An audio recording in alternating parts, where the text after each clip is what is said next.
Buonasera, buonasera a tutti, bentornati a GED in versione quindicinale. Allora, Fukuyama parlava, dopo l'eclissi dell'Unione Sovietica, di fine della storia. Ma secondo me altro che fine della storia.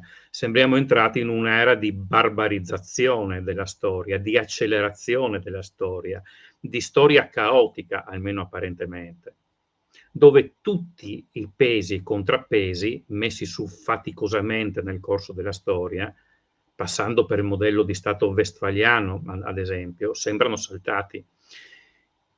In una gerarchia di rapporti tra nazioni che andava anzi dalla pace alla competizione, al confronto, fino poi alla guerra, il primo di questi parametri è ormai saltato, anche tra nazioni che sembrano in stretta alleanza, quindi tra alleati, stretta alleanza tra di loro. E, queste nazioni sembrano ormai in competizione l'una con l'altra. Il diabolus, per andare un po' sull'esoterismo, inteso come energia disgregatrice che porta confusione e discordia fino nei rapporti più sereni, sembra farlo da padrone. Ci avviamo quindi in un confronto di tutti contro tutti e verso una nuova era di, almeno se non di barbarie nel senso della civilizzazione, di barbarie nei rapporti tra i vari stati, in cui un'era in cui la pace, propriamente detta, svanisce. Chi può parlarci meglio di questa problematica che le vediamo sotto gli occhi praticamente ogni giorno ormai, di Tiziano Marino del Centro Studi Internazionali. Ciao Tiziano, bentornato. E un altro... Grazie, buonasera e grazie per l'invito. Grazie a te per essere venuto. E Tommaso Massa, altro ospite che ne abbiamo avuto, della Rivista Italiana di Difesa. Ciao Tommaso, buona serata. Ciao, buonasera, grazie per l'invito. Figurati, grazie a te per essere venuto. Allora, se avete anche voi qualche commento nel generico da fare su questa barbarizzazione nei rapporti, Tommaso. Ma sicuramente come giustamente descrivi tu, no, siamo entrati in questa nuova fase di, potremmo definirla, no, di ipercompetizione sia tra vecchi avversari, ma anche, come giustamente sottolineavi, tra paesi un tempo appartenenti e tuttora in realtà appartenenti agli stessi blocchi di alleanze. Un'era del tutti contro tutti che inizia probabilmente già con la pandemia da Covid-19 e poi culmina con il periodo post invasione russa dell'Ucraina e conflitti in Medio Oriente fino ad arrivare ai giorni nostri. Ma, a me, diciamo, subito mi salta all'occhio quando tu hai detto l'era del tutti contro tutti. Secondo me uno dei fattori da sottolineare è che questi tutti sono sempre di più, cioè gli attori rilevanti in questa nuova epoca di ipercompetizione sono in crescita, sono in aumento. Pensiamo a stati che fino a 20 anni fa contavano in maniera marginale sulla scena internazionale, pensiamo alla Turchia, agli Emirati Arabi o alla Corea del Sud o allo stesso Israele, che invece al giorno d'oggi competono sia a livello militare che a livello di tecnologico e industriale con i più grandi colossi. Si pensi, no, alla penetrazione della Corea del Sud sul mercato degli armamenti con le grosse commesse in Polonia, piuttosto che ai turchi che nel giro di 20 anni hanno sostanzialmente costruito da zero un'industria della difesa che ad oggi pochi, diciamo, possono vantare, soprattutto in campi in nicchie come quella dei droni. Sono sicuramente un attore che è alla ribalta in questo momento. Quindi sì, un'era ipercompetitiva in cui gli attori che competono sono in crescita e sono sempre più assertivi e in cui appunto la dimensione militare della competizione è sempre più rilevante, cioè ci si avvicina sempre più al confronto militare diretto. pensiamo a quanto è successo tra Iran e Israele, per non citare sempre Russia e Ucraina, no? Per anni si erano scambiati scaramucce all'estero, ma mai si erano colpiti direttamente sul proprio territorio. Siamo sicuramente in una fase di ipercompetizione e in cui si corre, il mondo va velocissimo e lo scontro è dietro l'angolo. Sì, quello che mi ha colpito è che anche tu hai detto dal 2019, praticamente dall'era del Covid, c'è stato, e io l'avevo anche scritto in tempi non sospetti, proprio durante il Covid, tra virgolette, prevedendo che questo avrebbe portato anche a una violenza, a una maggiore violenza nei rapporti internazionali. E anche giustamente tu hai parlato di Israele, degli Emirati Arabi, eccetera. E mi ricordo quando avevo letto le parole di un, possiamo chiamarlo geopolitico dell'informazione, Libicki, spero che si pronunci così, in cui prevedeva questo, appunto, che piccoli stati, grazie proprio alle nuove conquiste tecnologiche, avrebbero preso una importanza molto maggiore della loro estensione sia geografica che demografica. Ma magari ne parliamo anche in seguito e ne lascio la parola a Tiziano. Sì, sì, sono d'accordo. Il Covid come acceleratore, no, di tensioni e criticità lo sospettavamo, no, nel corso della crisi. Certo che poi è accaduto veramente di tutto. Io aggiungerei a quello che è stato detto fino adesso, che condivido in larga parte, sicuramente un arretramento della diplomazia, legato molto probabilmente anche banalmente al depotenziamento, al definanziamento degli strumenti diplomatici. Proprio in questi giorni viviamo una dinamica simile anche da parte degli Stati Uniti, ma sicuramente un arretramento del valore del ruolo, diciamo, della diplomazia e dei ministeri degli esteri in qualche modo, un avanzamento della dimensione militare, e quindi si prende sempre più in considerazione appunto l'opzione della reazione di forza. In questo clima qui, che era già complesso, Trump ha portato una forte un elemento di forte imprevedibilità, no?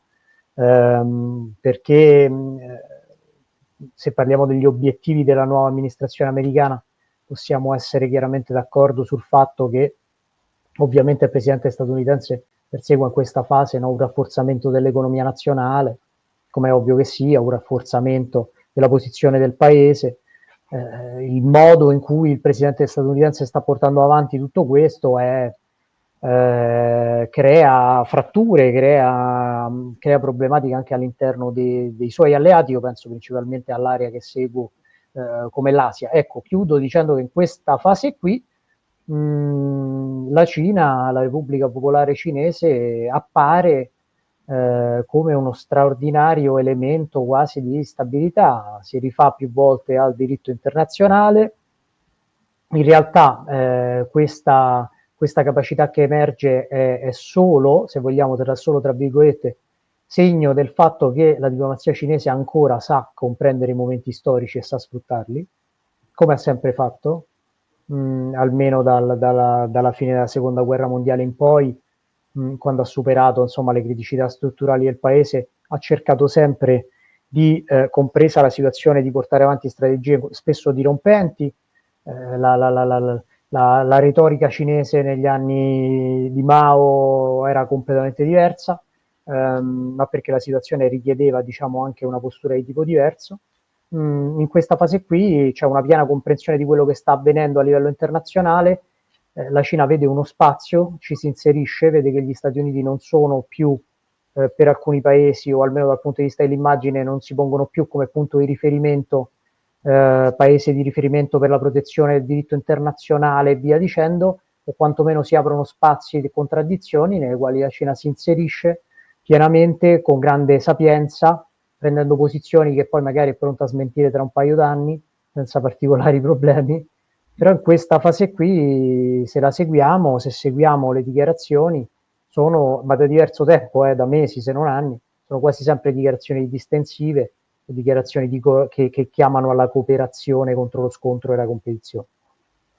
Approfitto di farti una domanda prima di tornare da Tommaso, proprio perché hai un po' evocato questa Cina che sembra quasi essere lei la portatrice avanti dello Stato westfaliano, comunque delle condizioni di questo modo di vedere il mondo.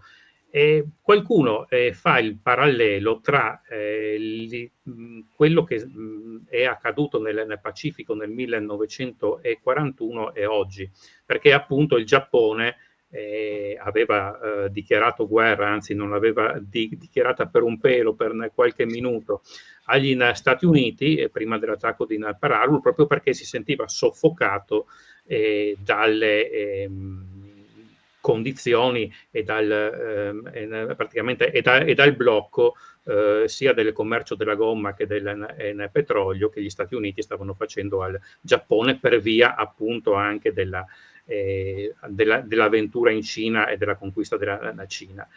Però qui io vedo che come dire, i rapporti sono invertiti, perché chi ha le materie prime non sono gli Stati Uniti, chi può minacciare il blocco delle materie prime è la Cina, non gli Stati Uniti.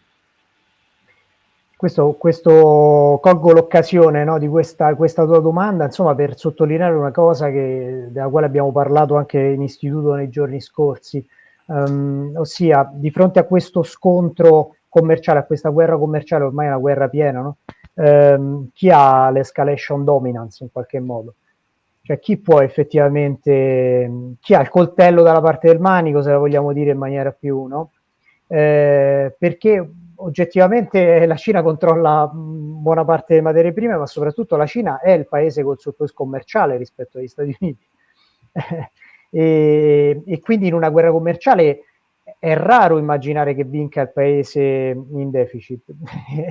Il paese col surplus ha una leva, diciamo, in qualche modo maggiore. Poi gli Stati Uniti si pongono peraltro degli obiettivi quantomeno particolari, come la reindustrializzazione del paese, sulla quale potremmo fare tutta una puntata a parte, perché è una cosa anzitutto che non è mai accaduta nella storia, che un paese passasse da un'economia di servizi e ritornasse a un'economia manifatturiera.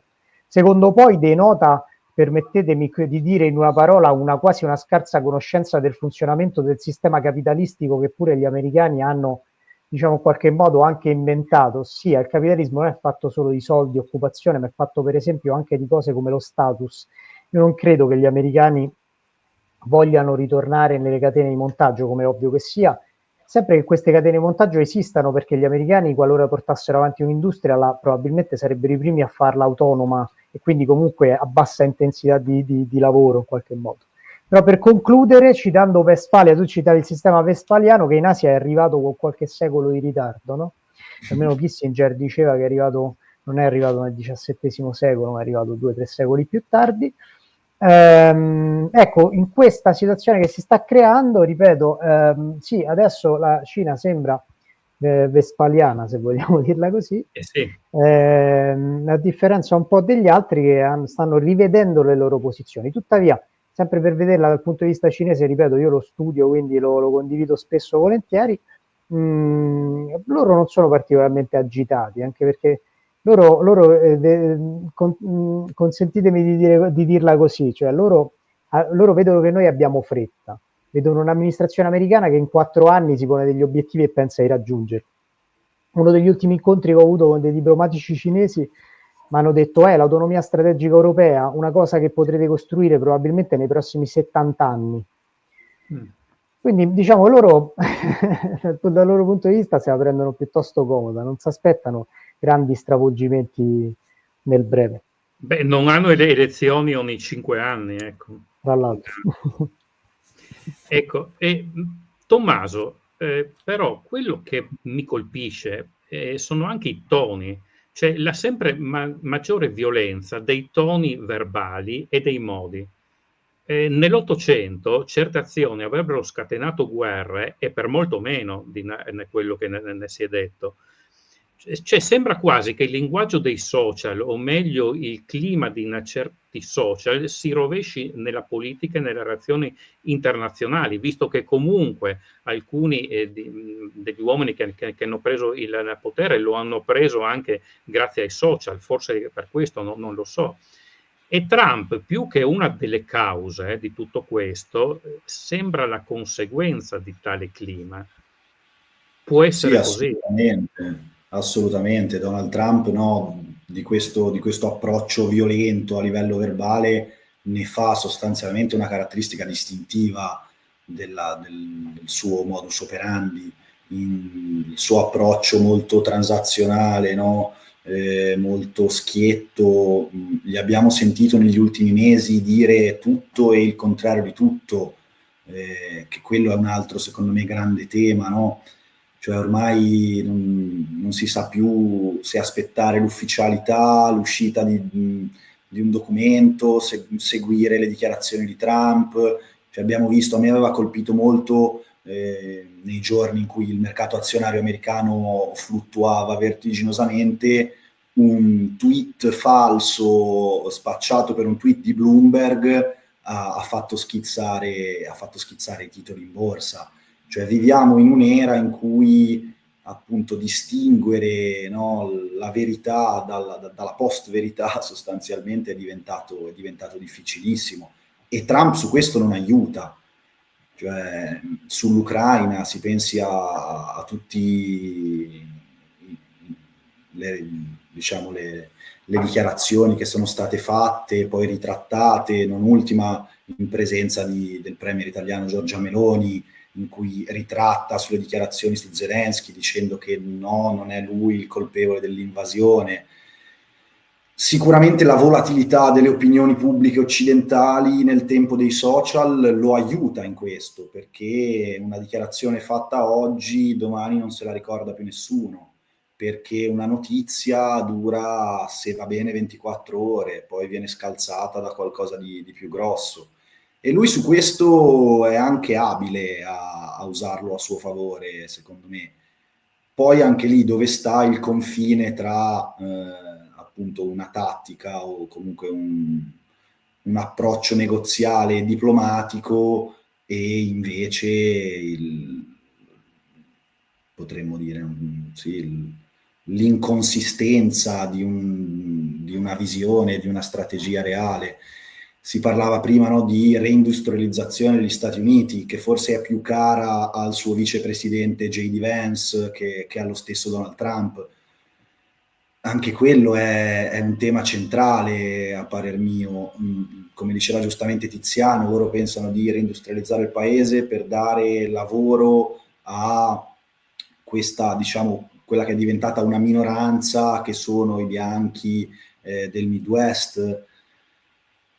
Ma gli Stati Uniti non possono tornare a fare qualcosa del genere, non possono tornare alla catena produttiva, labor intensive. Sono un sistema, hanno un sistema capitalista in tutto e per tutto, che ha puntato sul capitale, non sul lavoro. Non vedo come possano tornare indietro e tornare sui loro passi. Sicuramente questo approccio, appunto, di voler in 4 anni invertire un trend che ormai persiste da quasi un secolo, probabilmente non porterà a nulla di positivo. Trump secondo me sta tentando, no, un po' uno shock per provare ad accelerare ulteriormente il decoupling dalla Cina, ridurre il deficit commerciale, ma comunque il ciclo di un presidente americano dura 4 anni, il ciclo di un presidente cinese chi lo sa. E quello poi è un altro grande tema, no? In quest'era di ipercompetizione le democrazie occidentali, che sono comunque legate a delle opinioni pubbliche sempre più volatili, devono poi rispondere a dei cicli elettorali, e questo poi è un po' il nocciolo, secondo me, della questione. Attori come quelli che citavo prima hanno meno problemi, diciamo, di questo tipo, la Turchia piuttosto che gli Emirati Arabi Uniti o la Corea del Sud, ecco. Quindi sì, sicuramente c'è un altro tema, che siamo poco attrezzati come come democrazie occidentali ad affrontare questa ipercompetizione. Ecco. E stavo per chiedertelo, infatti, quello che mi ne sconcerta e mi fa temere di ne più per un autentico democratico come me che apprezza la democrazia, che sembra che non ci sia più posto per le titubanze, chiamiamole così, o per le lentezze decisionali di una democrazia classica, ed è questo spaventoso. Sì, assolutamente. Poi non pensiamo a paesi come il nostro, no? Gli Stati Uniti hanno i loro meccanismi per reagire in maniera imminente a delle crisi. Paesi come l'Italia, da questo punto di vista, hanno dei gravi deficit. Si pensi al fatto che noi ad oggi, in questa gravissima situazione, ancora non abbiamo una strategia di sicurezza nazionale, giusto per dirne una. Quindi poi c'è anche, diciamo, all'interno del blocco occidentale ci sono paesi più attrezzati e paesi meno attrezzati. Ecco. Anche qui bisogna fare una revisione sulle capacità decisionali, probabilmente, senza andare a intaccare ovviamente l'autentica democrazia. Tiziano, volevi dire qualcosa? Sì, due cose rapidissime, mi ha mai ispirato Tommaso poc'anzi. La prima sul decoupling dalla Cina.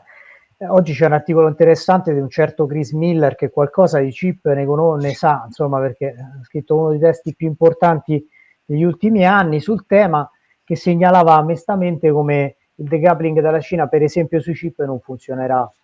E quindi non può funzionare. Lui spiegava tutta una serie di ragioni. Non ha senso, per esempio, pensare di portare in pochi anni tutta la produzione di chip dentro gli Stati Uniti, una cosa che non sta in piedi né dal punto di vista proprio delle tempistiche, né tantomeno dal fatto proprio è probabilmente tra l'impossibile e l'improbabile, insomma, scegliete pure voi.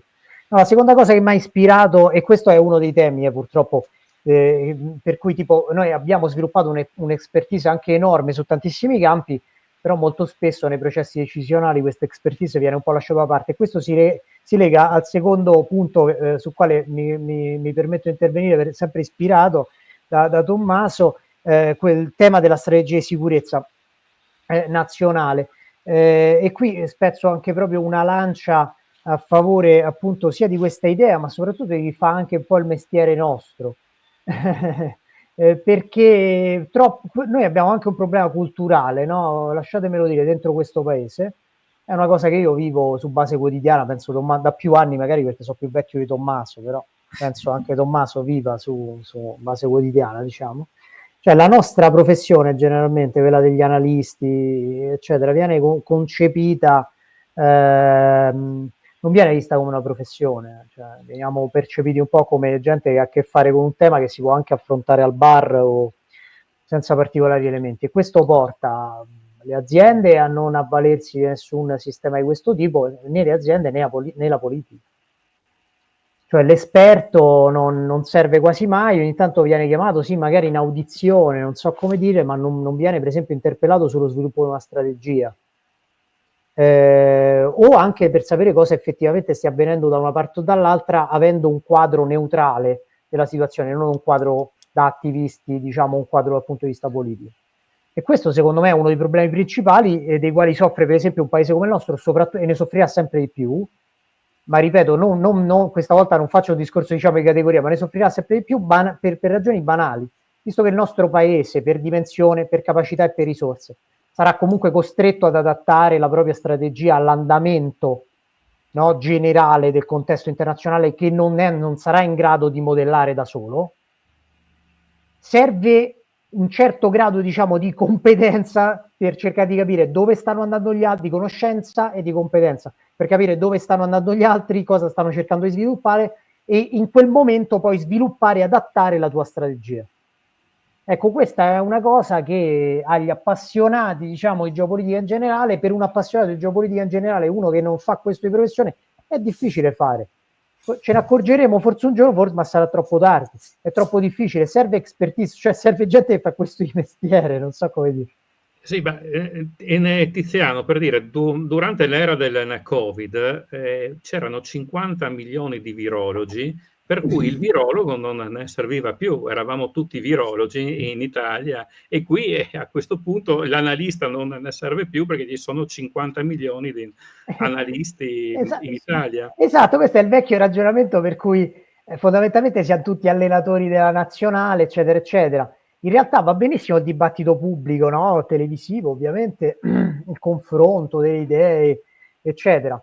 Però poi servirebbe anche proprio un'altra parte, anche poi ristretta, non so, la politica che si avvalga di qualche expertise, le aziende, eccetera. Ma banalmente, cioè noi, la guerra commerciale, quanti anni sono, Tommaso? Quanti anni sono che diciamo, mesi o anni sono che diciamo, guardate che si va alla guerra commerciale? Eppure appena sì, gli Stati Uniti hanno messo... Il primo passo, no? Si diceva, il primo passo esatto. dello scontro sarebbe stato quello. Esatto, eppure appena gli Stati Uniti hanno messo i dazi, in quella maniera veramente surreale, è venuto giù il mondo perché non se l'aspettava nessuno, però gli Stati Uniti andavano in quella direzione. Per dire, non è facile, non sto dicendo che è facile prevedere, sto dicendo semplicemente che una serie di persone che fanno quello per mestiere, seguono quella roba lì e danno un'idea, e danno un'impostazione e suggeriscono quantomeno una strategia, dal mio punto di vista sarebbe augurabile, insomma.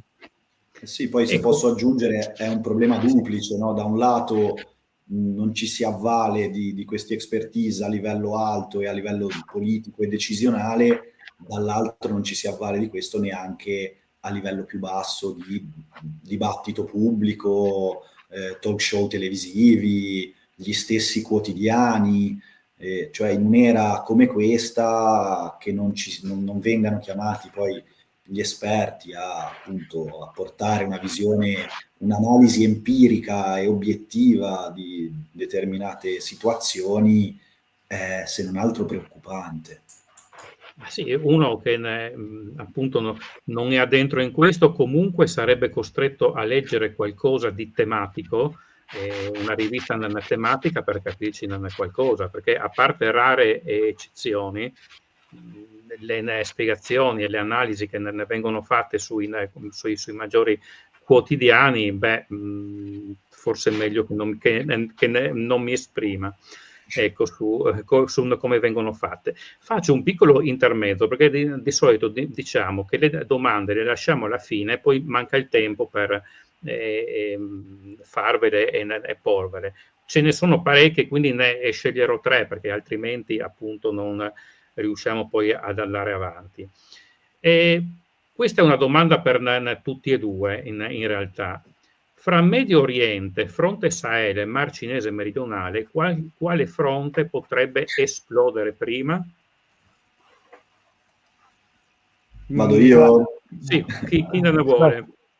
Però non dire Medio Oriente perché è già esploso, non vale. Esatto, volevo dire quello. Uno di questi 3 è già esploso, che è il Medio Oriente. È abbastanza chiaro su più fronti, tra l'altro, perché ormai non si distinguono più, no? Abbiamo da un lato lo Yemen, con questa campagna che ormai va avanti da, potrei aver perso il conto, più di un mese, con un'intensità comunque piuttosto importante, 2 gruppi portaerei, abbiamo visto lo schieramento dei B2, poi c'è la questione della Siria, del Libano, Israele-Iran, si discuteva prima, no? Forse, allargando un po' forse chi ha fatto la domanda intendeva dire proprio più che, infatti è già esploso, un'ulteriore esplosione con la messa in scena dell'Iran in prima battuta, diciamo, cioè il coinvolgimento diretto. Quello è il grande tema di questi giorni, di questo periodo in Medio Oriente sarà se effettivamente Israele o gli Stati Uniti attaccheranno il programma nucleare iraniano. Quella sarebbe sicuramente un'escalation in Medio Oriente. Io poi, perché forse gioco in casa, ti direi il Sahel, però Tiziano, che probabilmente è più esperto di Mar Cinese meridionale, avrà sicuramente le sue idee. Io chiaramente scherzavo sul Medio Oriente, ovviamente no, il riferimento è all'Iran e ai negoziati, sui quali appunto, ecco, un esempio dei tempi che viviamo, abbiamo diciamo messaggi in qualche modo non lineari, nel senso che circa un mese e mezzo fa sembrava che il fronte dello scontro anche interno all'amministrazione americana e vicino chiaramente a Israele stesse prevalendo. Un po' a sorpresa gli Stati Uniti hanno rilanciato il negoziato su basi che lasciano ancora più sorpresi perché ricalcano quelle del JCPOA, mentre quasi tutti si aspettavano che si parlasse quasi d'altro o di tutt'altro. Tra l'altro segnalo sul negoziato un ruolo della Russia, secondo me, che emerge poco e potrebbe interessare anche a chi ascolta, eccetera. Cioè la Russia, praticamente tutti gli attori coinvolti stanno andando in Russia dopo i vari incontri, e questo è molto, molto rilevante. Però, stando alla domanda, rispondo no, probabilmente in questa fase non c'è un interesse di Stati Uniti e Iran a combattere, quindi lo metterei dietro sicuramente al Sahel. Probabilmente condivido con Tommaso il Sahel, nel senso che è una regione instabile. Certo che se parliamo di esplosione dobbiamo anche poi distinguere, no? In Sahel l'esplosione sarebbe un'esplosione di un certo tipo, perché non sarebbe probabilmente una grossa guerra tra stati, no? Standard eccetera. Il Mar Cinese meridionale in questa fase qui, anche qui non vedo, in questo preciso momento non vedo l'interesse degli attori nel breve termine, concedetemi, non vedo l'interesse degli attori a far scoppiare nulla nel Mar Cinese meridionale adesso. Mi trovo pienamente d'accordo con Tiziano su tutto.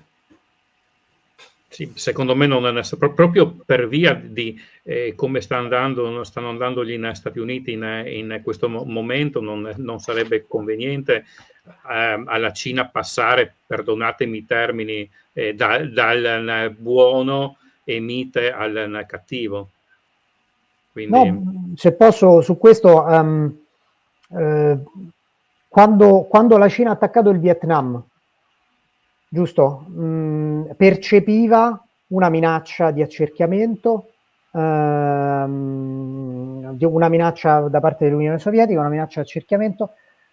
Parlò con gli Stati Uniti, fece filtrare insomma la decisione di attaccare. Le condizioni erano diverse. In questo preciso momento qui, andare allo scontro in una fase in cui il contesto internazionale si sta riassestando e alcuni attori, anche asiatici, potrebbero addirittura allontanarsi dagli Stati Uniti, non lo vedo lo scontro.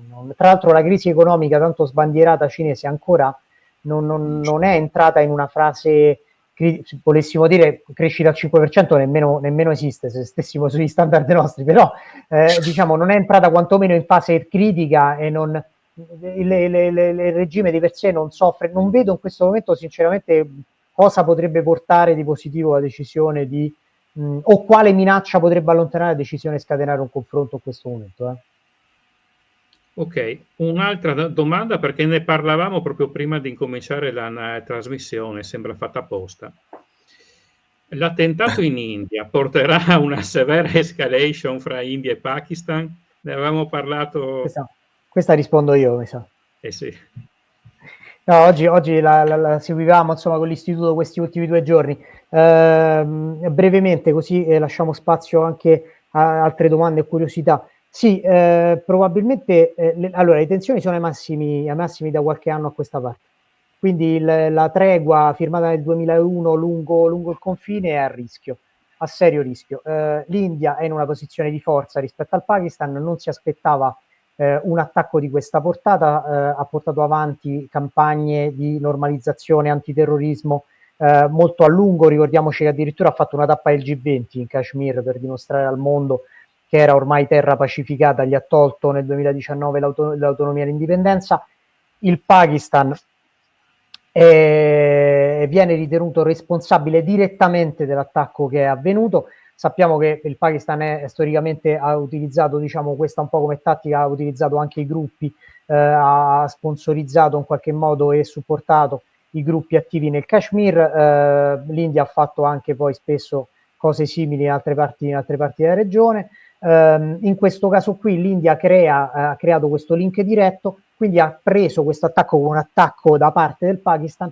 È possibile che nelle prossime ore si vedano degli strike stile 2019 su territorio pakistano, il che significa, e chiudo, e poi chiedo anche a Tommaso quanto no, più magari sul settore difesa, sicurezza e difesa, insomma, sicuramente la situazione è pericolosa. Parliamo di 2 stati che possiedono un arsenale atomico, no? Che possiedono delle testate nucleari.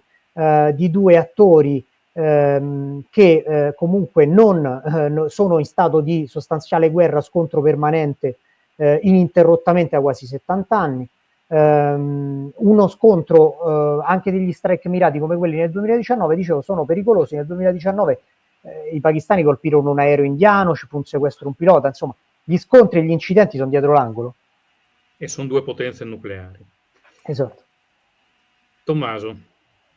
Sì, diciamo, cioè, penso abbia detto tutto Tiziano, appunto penso il tema più preoccupante è appunto che forse rispetto al 2019 anche il contesto internazionale è peggiorato e che quindi magari anche far rientrare poi un'eventuale escalation potrebbe essere più complicato rispetto al 2019, perché c'è, diciamo, si è un po' più sdoganato questo tipo di azioni in politica estera. Vedi l'Iran che ha lanciato 180 missili su Israele, cose impensabili. È quasi un'imitazione, tra virgolette, pavloviana, anche se il termine forse non è corretto, tra un teatro e l'altro. C'è un'escalation, uno guarda l'altro e vuole fare ancora, e si sente autorizzato, non è che vuole, a fare qualcosina di più. Vado con l'ultima domanda prima di riprendere la scaletta, ma stavolta rispondo io. Se poi voi avete altre informazioni, per carità, correggetemi. Questo è il nostro regista Samuele Guizzon che ce lo chiede. Veto tedesco alla vendita di 40 Eurofighter alla Turchia, palesemente in risposta all'arresto del sindaco di Istanbul. Però, letto sul forum, quello interno di Narid, c'è Pietro Battacchi, il direttore, a cui non ne risulta questo veto. Quindi anche questa sembra, questa sembra una notizia uscita dal nulla. Se avete altre informazioni. Sì, diciamo che i tedeschi spesso hanno usato questo tema come leva negoziare all'interno del programma Eurofighter, vedi il veto all'Arabia Saudita. Sicuramente anche le tensioni interne alla NATO e tra diciamo gli alleati europei della NATO e la Turchia sono piuttosto alte in quest'ultimo periodo, ecco. Non ultima la questione siriana. A me ha colpito molto Donald Trump che davanti a Netanyahu ha sostanzialmente fatto plauso a Erdogan per aver, tramite un gruppo da lui controllato, conquistato Damasco. Io l'ho trovata per me è stato qualcosa di incredibile quell'uscita così pubblica davanti tra l'altro a Netanyahu, che denota forse, diciamo, una maggiore vicinanza tra Turchia e Stati Uniti rispetto a quanto crediamo. Poi c'è il grande ruolo che la Turchia gioca e sta giocando nella guerra ucraina. C'è anche quel tema lì, ovviamente. Non so se Tiziano vuole aggiungere qualcosa. No, sono d'accordo con quello che avete detto, sinceramente ho registrato anch'io una certa vicinanza anche molto interessante, perché non necessariamente in linea con altre tendenze e altre cose che avvengono. Per esempio, se non sbaglio di queste ore il viaggio proprio l'incontro insomma tra Turchia e Pakistan, malgrado gli Stati Uniti abbiano a quanto pare almeno scelto l'India, no, in Asia meridionale come partner principale, però Pakistan e Turchia, però questa vicinanza Stati Uniti e Turchia l'ho registrata anch'io e è molto interessante, soprattutto anche in zone e regioni del mondo come l'Asia centrale. Ho due domande particolari da fare, quindi andiamo un po' dal carattere generale che abbiamo affrontato all'inizio a quello più in particolare. Tommaso, visto che appunto tu sei analista alla rivista italiana di difesa, questo sdoganamento dei rapporti di forza ovviamente si riversa anche sulle spese per la difesa, dove appunto, come diceva e scriveva in Battacchi proprio questo pomeriggio, ormai sembra quasi certo che a giugno, alla prossima riunione della NATO, si parlerà del 3,5% di spese della difesa minimo. Ma con tutto che io sono stato uno di quelli che pensava che era inevitabile un aumento delle spese della difesa, perché l'1,5% era troppo poco anche ante 2022, ma il 3,5 in un'Europa dove ormai non siamo come ai tempi dell'Unione Sovietica, c'è tutta la parte del patto di Varsavia, Russia a parte, che ha cambiato in campo, e la Russia non è sicuramente l'Unione Sovietica di una volta. Questo 3,5% serve veramente. Teniamo presente che durante la guerra fredda, io guardavo un po' le spese rispetto al PIL dell'Italia, erano comunque intorno al 2,5, 2,7, 2, cioè, raramente superavano il 3, se non negli anni 50. Allora, sicuramente un aumento delle spese è necessario, ma non è solo una questione quantitativa, ma è anche e soprattutto una questione qualitativa di come si spende, perché se l'aumento delle spese va a beneficio di ancora personale, pensioni e non a beneficio di esercizio e investimenti, allora poi ci troveremmo punto a capo. Bisogna sicuramente darsi delle priorità e qui torno al discorso di prima. Se non hai una strategia di sicurezza nazionale, darsi delle priorità è un po' più complicato sicuramente. L'Italia deve decidere come vuole spenderle. Ora, forse il 3,5 può anche essere considerato una cifra elevata. Se si ottimizzassero meglio le spese, si potrebbe spendere di meno. E qui mi ricollego al, diciamo, un po' il tema centrale di questa nostra chiacchierata, che è l'ipercompetizione anche tra alleati. Per citare un paio di programmi così al volo, in Europa abbiamo 2 programmi per un caccia e un sistema di combattimento aereo di 6ª generazione, in competizione tra loro, e uno, quello, lo SCAF franco-tedesco-spagnolo, che vede una competizione anche all'interno tra Francia e Germania. Stessa cosa per l'MGCS, il sistema, diciamo, di combattimento terrestre del futuro. Se non si riesce a fare massa critica e a fare sistema e si va ognuno per sé, il 3,5 non basta probabilmente. Se si riesce a mettere a sistema qualcosa anche a livello magari europeo, allora potremmo farcela. Penso, non so, al trasporto aereo tattico e strategico, alla mobilità militare, temi toccati anche recentemente da Rearm Europe e EU Vision 2030. Sicuramente bisogna trovare delle sinergie, non si può continuare a competere tra alleati per programmi simili, bisogna mettersi insieme e fare massa critica, per forza.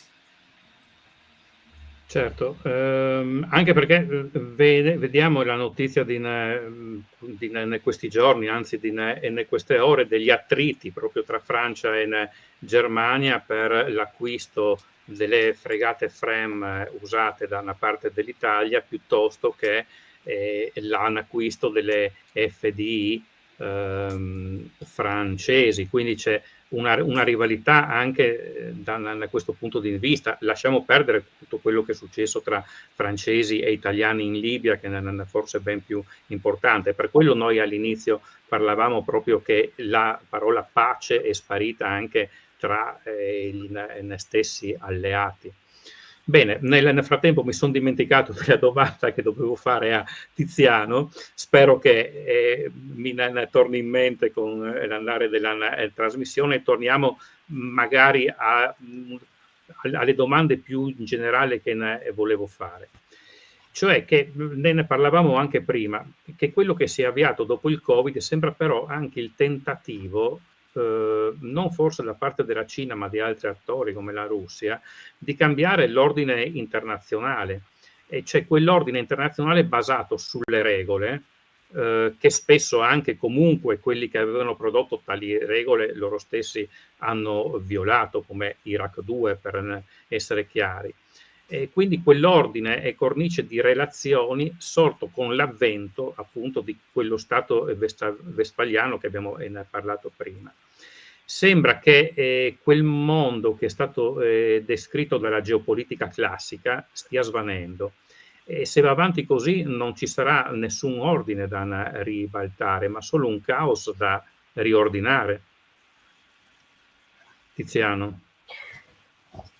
Sì, un caos da riordinare o un ordine di tipo diverso. È ovvio, sono d'accordo, in fasi di incertezza in cui il sistema si riassesta, si aprono spazi nuovi e ci sono chiaramente assalti, no, al vecchio sistema.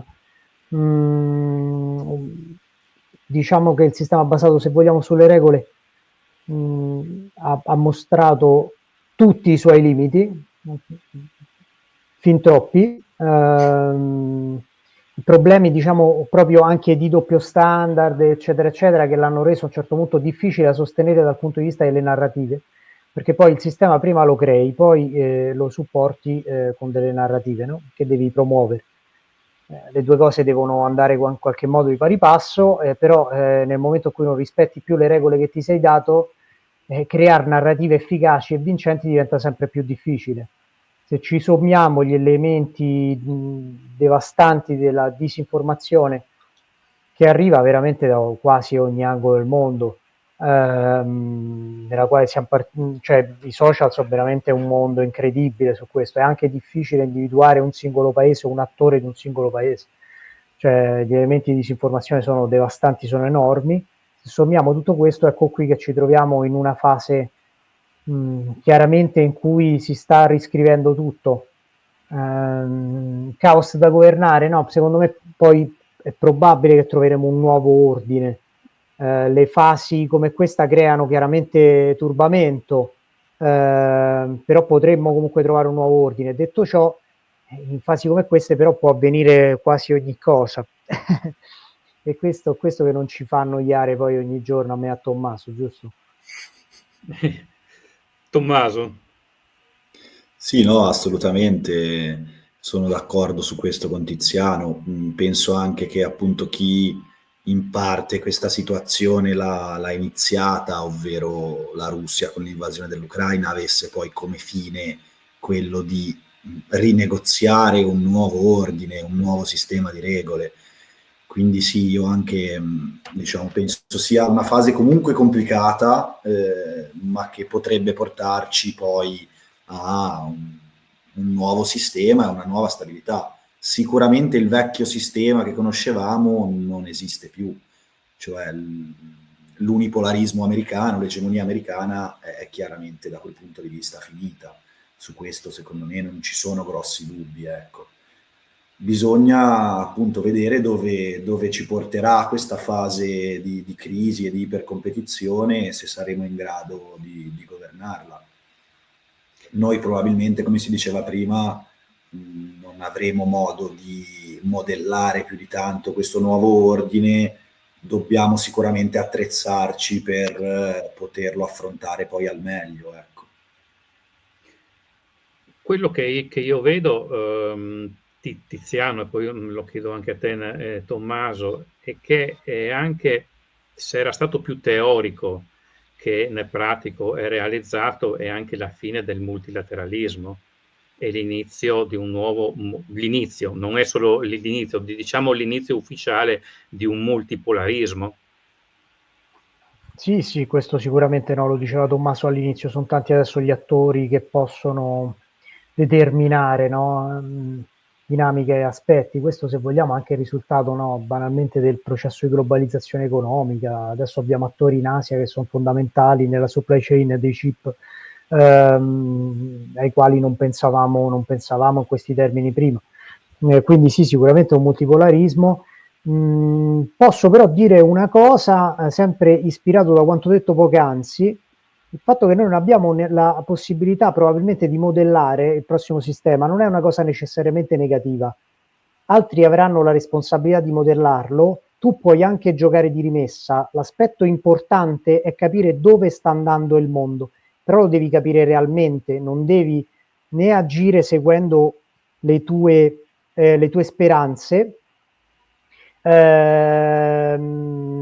devi agire banalmente cercando di comprendere quali sono le tendenze e poi ti adatti di conseguenza. Lo hanno fatto tanti paesi dalla fine della seconda guerra mondiale oggi, tanti paesi anche in Asia, e si sono riusciti in qualche modo ad imporre e ad emergere.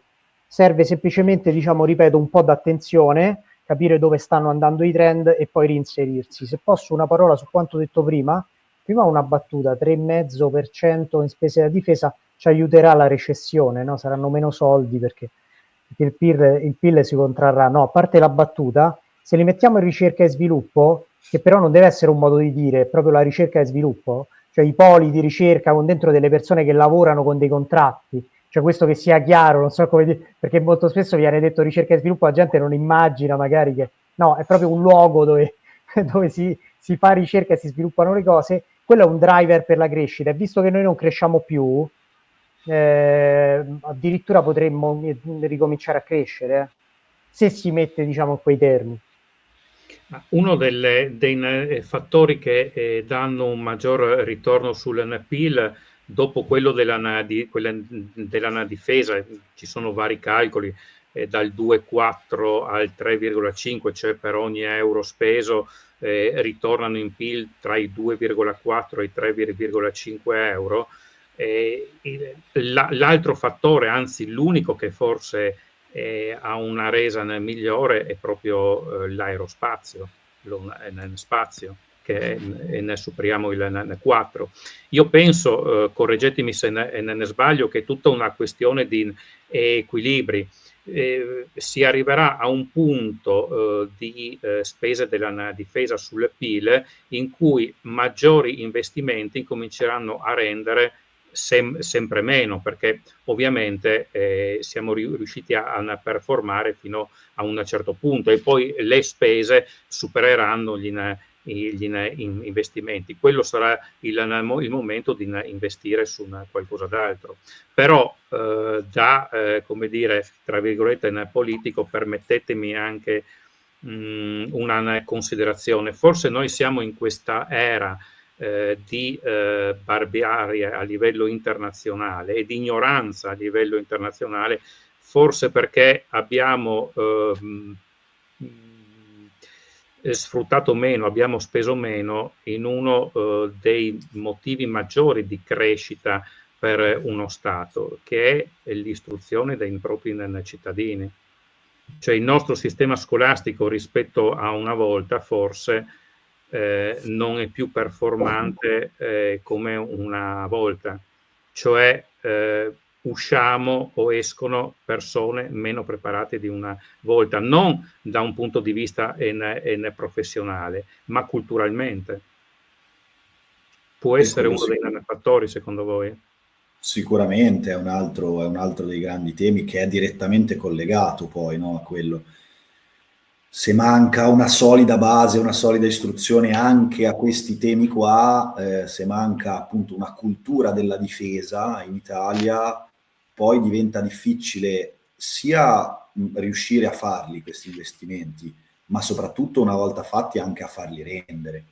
E poi, se posso aggiungere, non è solo una questione economica di investimenti e di ritorni, ma anche di posizionamento strategico. Cioè noi siamo la seconda manifattura d'Europa, siamo nel G7 anche perché abbiamo un'industria della difesa e dell'aerospazio che qualcosa ancora conta. Il tanto bistrattato programma F-35, che da quel punto di vista non ti dà grossi ritorni industriali, sebbene qualcosina poi a noi rispetto che ad altri dia, ti dà uno status, ti permette di sederti a determinati tavoli, di vantare determinate capacità che fanno sì che un paese con tutti i problemi e tutte le crisi che ha, come l'Italia, rimanga comunque una media potenza regionale in tutto e per tutto, ecco. Il Tempest e le FREMM per gli Stati Uniti creano status, oltre che una proiezione industriale e PIL. Ecco, una cosa... Scusa Roberto, sì, perché no, mi sta particolarmente a cuore, sono d'accordissimo sul tema di investimento in istruzione, non solo, io quasi 40 anni ormai non ricordo una riforma che sia una riforma che si possa definire una riforma, non sia semplicemente un modo di tagliare e redistribuire le risorse, punto primo. Punto secondo, e quindi cioè, per quello che ho potuto vedere io, non ho visto un singolo cambiamento in una generazione almeno. Costruzione e senso critico, questo dovrebbe essere uno dei temi, magari un minimo di vicinanza tra il sistema dell'istruzione e il mondo del lavoro sarebbe apprezzata, ma uno dei problemi principali che abbiamo è strettamente legato a quello che segnala dell'istruzione, è un sistema bloccato. Andiamo tutti fuori, Roberto, andiamo tutti fuori, cioè parliamoci chiaro, andiamo tutti via, io non so Tommaso, ma 80-90% dei elementi brillanti che ho incontrato nei miei percorsi di istruzione, sicuramente molto più brillanti delle mie, che ho incontrato durante il mio percorso di formazione, non stanno in Italia, signore. E questo è il problema. Non ci stanno. Però ragazzi, questa è la realtà dei fatti. Non ci stanno, e sono tanti anni che vanno via, e continueranno ad andare via. Sì. E anche questo è un po' l'imbarbarimento, almeno dal punto di vista in italiano. Sulle menti più brillanti vanno via. Cioè, so per certo che dentro molti partiti, non dico quali, ma sia da una parte che dall'altra dello schieramento si lamentano della poca qualità dei loro dirigenti e dei quadri di questi partiti. Non cito quali, non è il caso, però ripeto, sono da tutti e due schieramenti, maggioranza e opposizione. Quindi, ecco, quello che potrebbe saltare agli occhi a chi non ci ascolta è che sull'imbarbarimento delle relazioni internazionali non abbiamo parlato del conflitto russo-ucraino, l'abbiamo lasciato ad adesso per ultimo, che il tempo sta per scadere, dove appunto c'è stato forse il primo passo dopo quello del Covid, dell'imbarbarimento delle relazioni internazionali. A parte che la guerra tra Ucraina e Russia è feroce, e più che nel ricordare la prima guerra mondiale o la seconda guerra mondiale, torniamo forse alla guerra dei 30 anni o alle guerre medioevali, nel senso quasi letterale del termine, per come si massacrano. Ma secondo voi quando finirà, se finirà, indipendentemente da come finirà questa guerra russo-ucraina, cambierà qualcosa nell'ordine internazionale, o comunque diminuirà questa percezione di violenza, o l'Ucraina e la Russia sono solamente un episodio? Tommaso. Ma io penso che non si possa tornare indietro a prima del 24 febbraio 2022 se diciamo tutte le crisi successive e il fatto che la dimensione militare sia sempre più fattore primario di questa dinamica, no, competitiva, sia legato proprio a quel fatto lì. Netanyahu si è sentito legittimato a fare quello che ha fatto, HTS in Siria si è sentito magari più legittimato a fare quello che ha fatto, un domani chissà chi si sentirà più legittimato a farlo. Fatto sta che il messaggio che è passato è che nel mondo di oggi si può di nuovo usare la forza per influire nelle dinamiche internazionali. Non che prima non si facesse, ma un conflitto ad alta intensità e di lunga durata come quello russo-ucraino, semplicemente noi non lo vediamo da 40 anni. C'è state le operazioni di stabilizzazione, c'è stata l'Iraq, l'Afghanistan, la Siria. Abbiamo avuto operazioni ad alta intensità, ma di breve durata, no? Come Iraqi Freedom, Desert Storm, la stessa Russia in Georgia per certi versi.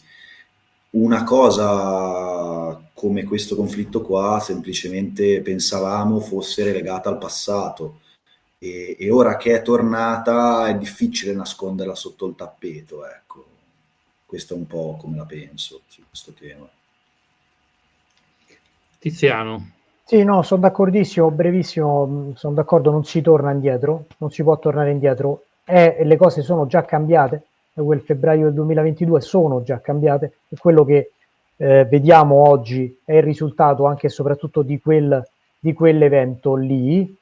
Concludo semplicemente dicendo che non si torna indietro su nessun aspetto, questo conflitto segnerà, e la fine anche di questo conflitto, speriamo, qualora insomma dovesse arrivare questa fine di questo conflitto, segnerà anche il futuro, un monito diciamo anche a noi europei, ma agli Stati Uniti, proprio perché non si torna indietro e non si dimenticherà nemmeno il fatto che che da un momento all'altro c'è stata una sorta di cambio di strategia, un mancato supporto a un alleato che hai assistito per parecchio tempo. Perché lo dico? Lo dico pensando sempre alla mia area di riferimento, in particolare all'Asia, perché ci sono stati che contano su Washington nel caso di escalation militare, lo fanno da molti anni, sono stati degli ottimi, diciamo, anche alleati nei confronti degli statunitensi.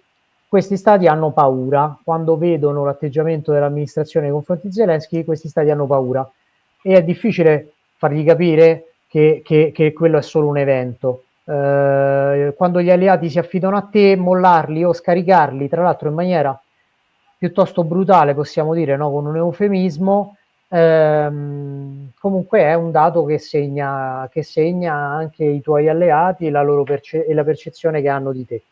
Ecco, io chiuderei con questo, insomma, per dare il senso di quante cose effettivamente quel conflitto cambia e cambierà. E la credibilità degli Stati Uniti.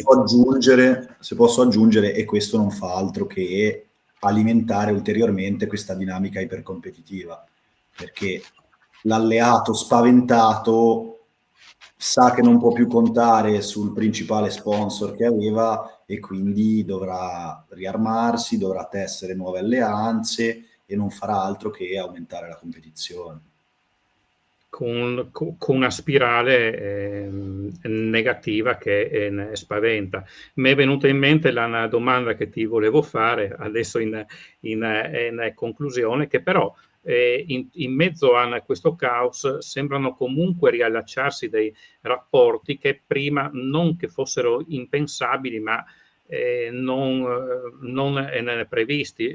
Vediamo appunto che gli Stati Uniti stanno perdendo la loro credibilità, perché, per dirla in maniera brutale, nel corso dal Vietnam in poi hanno tradito tutti meno Israele, per essere chiari, Afghanistan, Vietnam, eccetera, e così via. E quindi gli Stati Uniti, che perdono la loro credibilità, aiutano forse a riallacciare certi rapporti impensabili. Vediamo anche grazie al Tempest il Giappone, UK e Italia, e vediamo c'è un avvicinamento anche della Corea del Sud e così via.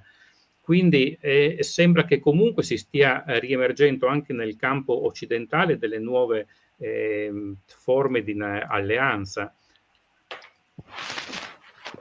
Sì, velocissimo, è chiaro, una delle cose che ha colpito tutti gli osservatori è quella che citavi te poc'anzi, per esempio questo incontro che c'è stato tra Corea del Sud, Giappone e Cina,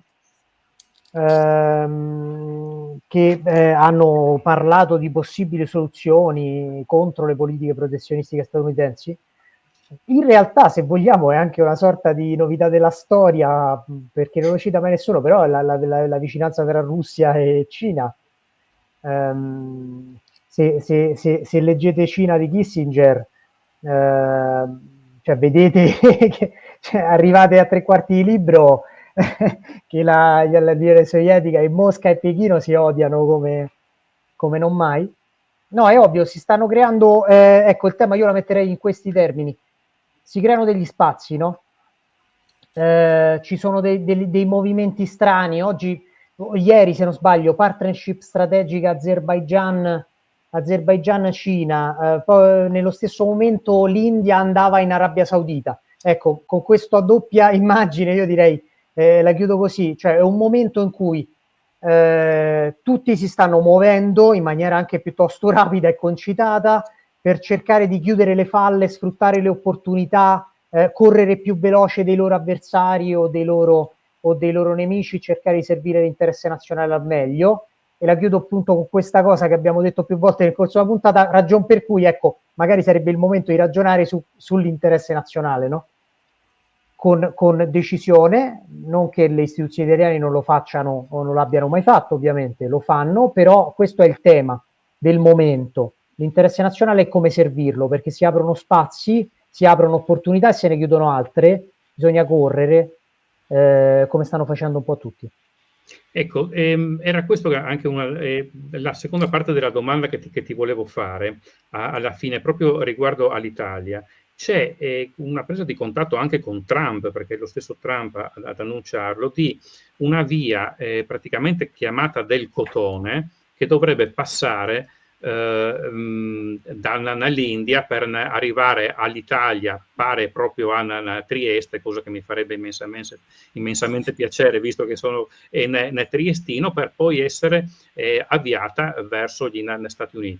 Sembra quasi una manovra per bypassare la Cina del Mar Cinese meridionale, quindi incominciare una via del cotone che bypassi la Cina e renda appunto questo traffico abbastanza libero da eventuali, tra virgolette, minacce cinese, che a questo punto Singapore diverrebbe un luogo strategico. Sì, brevemente provo, dico due cose brevi. Allora, questa connessione indo-mediterranea, no? Parliamo chiaramente di questo corridoio che va dall'India, dovrebbe passare per il Medio Oriente e arrivare in Italia, probabilmente al porto di Trieste, no? Allora, sì, ci stanno lavorando molti paesi, è attiva l'Italia, ha nominato un inviato speciale, l'ambasciatore Francesco Dalò, per il progetto, l'aveva già fatto la Francia l'anno scorso, di nominare un inviato speciale.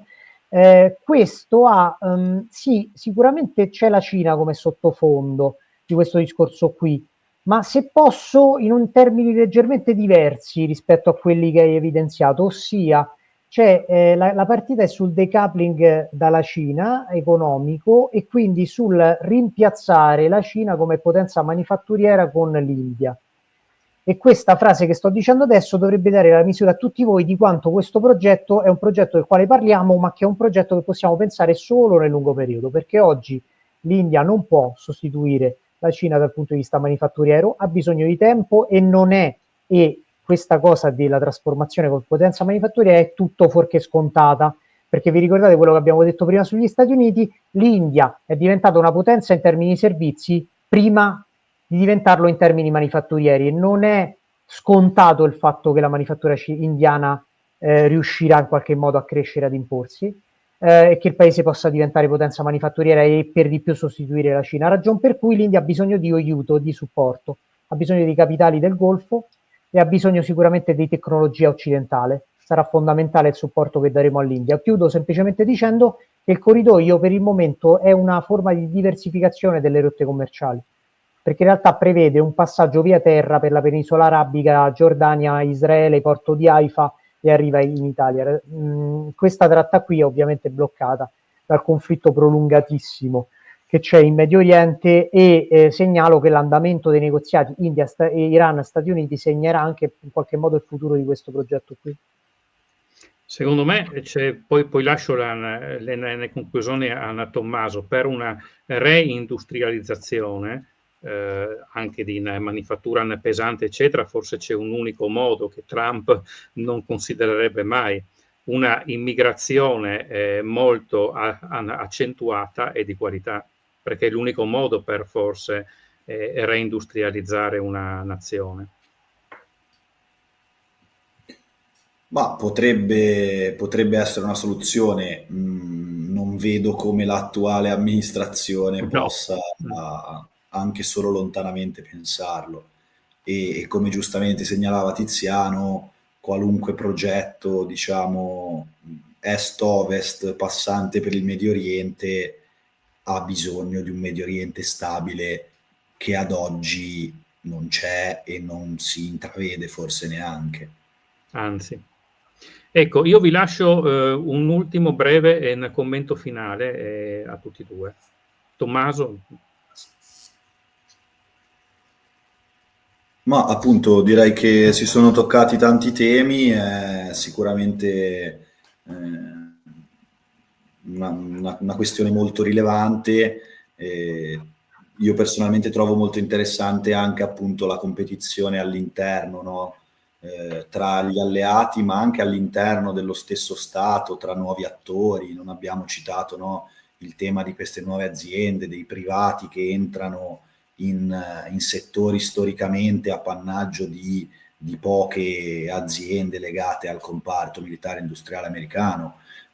SpaceX su tutte, ma Maxar Technologies per le immagini satellitari.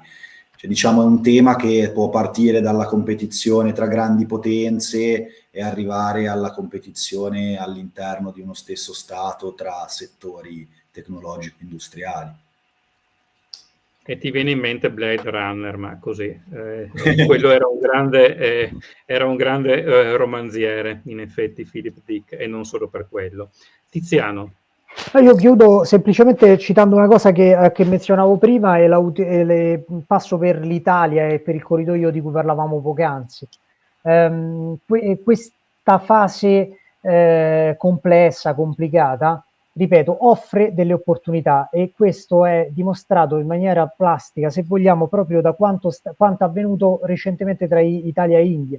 Italia e India hanno avuto pessimi rapporti politici e diplomatici per molti anni, anche se adesso non lo menzioniamo più perché i rapporti sono positivi, però dobbiamo dire come stanno le cose. Abbiamo avuto pessimi rapporti per molto tempo, dopodiché proprio grazie anche ai mutamenti del contesto internazionale l'Italia e l'India hanno saputo in qualche modo riavvicinarsi, rilanciare il partenariato, renderlo strategico e oggi sono, almeno dal punto di vista italiano, l'India è uno dei paesi chiave della strategia di politica estera italiana, perlomeno quando guardiamo ad est.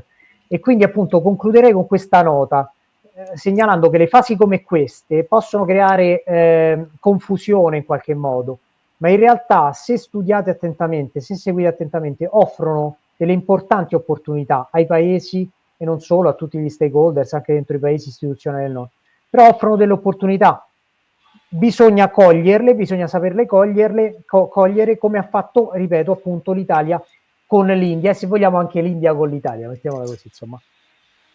Bene, speriamo appunto che l'ordine internazionale rientri in un aspetto molto più nel pacifico, almeno possiamo augurarcelo, ci facciamo a Natale gli auguri di buon Natale, anzi ogni anno gli auguri di buon anno, possiamo farceli anche per appunto migliori rapporti internazionali. Grazie davvero per essere intervenuti, grazie per essere stati così interessanti ed acuti. E ci rivediamo al prossimo GED tra 15 giorni. Grazie Tiziano e grazie Tommaso e grazie a chi ci ha ascoltato. Grazie a te Roberto. Grazie.